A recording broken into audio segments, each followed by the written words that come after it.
Imagine being banished from your own city just for wearing pants. Sounds ridiculous today, right?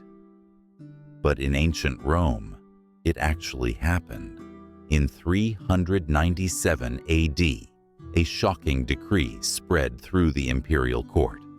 Emperor Honorius announced that pants were forbidden in Rome. Anyone caught wearing them would face exile, cast out of the greatest city in the world as if they were a traitor.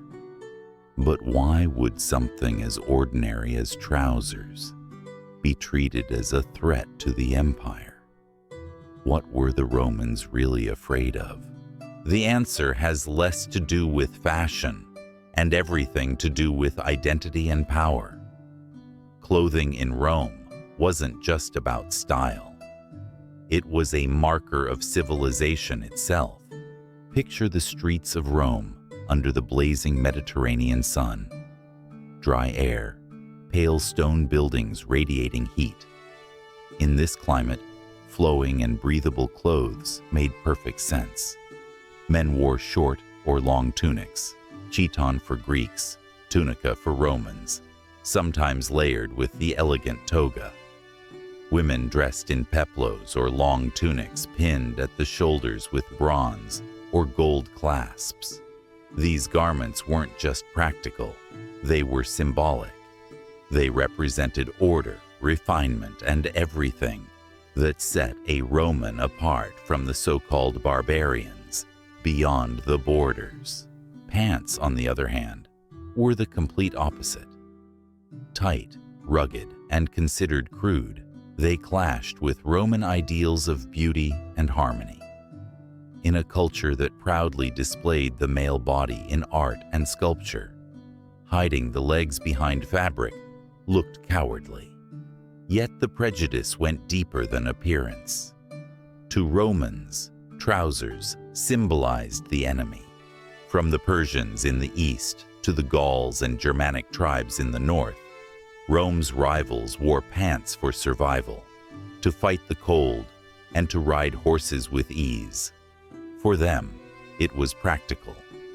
For Rome, it was a reminder of foreignness, a sign of those who lived outside the imperial order. To don pants in Rome was to silently declare allegiance to its enemies. No wonder Honorius saw them as dangerous. But reality has a way of undermining tradition. As Rome expanded into colder lands, Germania, Britannia, Dacia, soldiers quickly realized tunics weren't enough. Freezing nights and endless patrols forced them to adopt the very garments they despised: wool or leather trousers strapped at the ankles. At first it was discreet, but soon it became normal. Pants kept them alive. When veterans returned to Rome wearing these barbarian garments, tensions rose.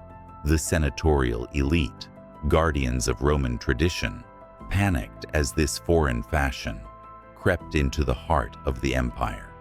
Honorius's drastic law was an attempt to stop the shift, not just to regulate clothing, but to defend Roman identity itself. Breaking the rule meant exile, proof of how deeply the fear ran within the capital. Yet no decree could stop what necessity had already changed. Little by little, pants spread, from soldiers to civilians, from the frontiers to the city. Even senators, once draped in togas, began wearing them in private. What was once shameful became practical. What was once barbaric became ordinary.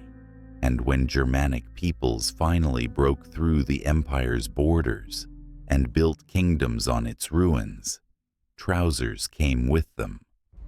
Soon kings, knights, monks, and peasants alike wore the very garment that Rome had once despised. Rome fell.